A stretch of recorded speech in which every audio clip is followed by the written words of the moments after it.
ঘরে দেখেন কি তাণ্ডব চালাইছে। এই যে আমার টবগুলো ভেঙে ফেলছে। গত রাতে কিন্তু অনেক ঝড় হয়েছে, অনেকগুলো টব ভাঙছে। এই যে আরেকটা, তারপরে ওই পাশেও ভাঙছে। তো অনেকে আমার ছাদ বাগান দেখতে চাইছে, তো এই জন্য ভাবলাম যে আমার ছাদ বাগানের ভিডিওটা করে নিই। এটা হচ্ছে আমার ছাদের সামনে তখন, এই পাশটায় হচ্ছে ফুলের গাছ বেশি, ফুলের বাগান, সবজি কম। এই পাশে দেখাবো না, এই পাশে দেখাবো। এখানে একটা ধুন্দল গাছ আছে আর হচ্ছে মিষ্টি কুমড়া। তো ঝড়ে সব একদম এলোমেলো হয়ে গেছে।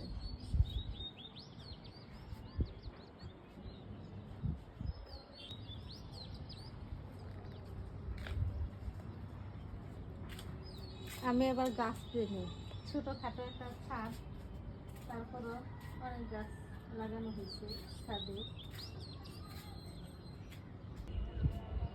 আমার বাসার ছাদ থেকে চতুর্দিকটা কিন্তু একদম মনে হয় যে আমরা পাহাড়ি এলাকায় আছি, গ্রামে আছি হয়তো এরকম। ওটা আমি আরেকদিন আপনাদের সঙ্গে শেয়ার করে নেব।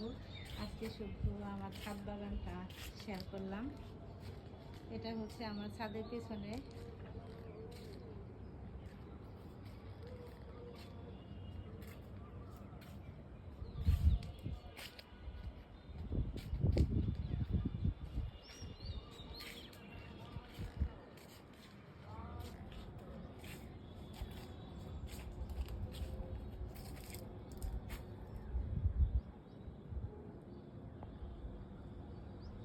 আজকে রোদটা এত তাপ ছিল না, রোদে তো অনেক গাছ একদমই হয়ে গেছে। আর আমার মাশাআল্লাহ পেয়ারা গাছটার আগেও শেয়ার করছিলাম, অনেক পেয়ারা আসছে। পেয়ারা গাছটা আমি একটা কর্নারে লাগাইছি, অনেক পেয়ারা পড়ে গেছে, কালকে ঝড়ে পড়ে গেছে পেয়ারা। যখন বাসার সামনে পরিষ্কার করব নিচে, তখন লেবার নিব, লেবার নিয়ে তখন আমার ছাদটাও পরিষ্কার করব ভালোভাবে। ছাদে অনেক ময়লা হয়েছে।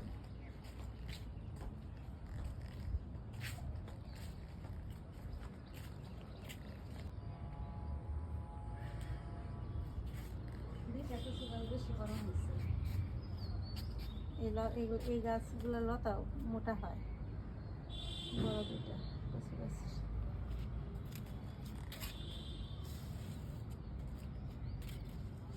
আর বাসার সামনে দেখাবো বাবা একটু।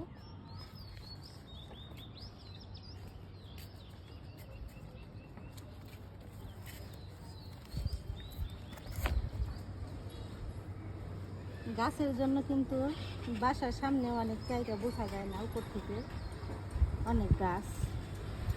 এখানে হচ্ছে আমার 4টা আম গাছ। বড় আম গাছটা হচ্ছে ফজলি আম, তারপরে হচ্ছে আম্রপালি, আর একদম রোডের সাথে হচ্ছে হিমসাগর। আর এই যে এই পাশে আম এবার ধরে নাই, এটা হচ্ছে দেশি আম, অনেক মজার আম এটা, কিন্তু এই আমটা এবার ধরে নাই। আর 2টা কাঁঠাল গাছ, অনেক কাঁঠাল আসছে এবারও। সবাইকে আম কাঁঠালের দাওয়াত রইল।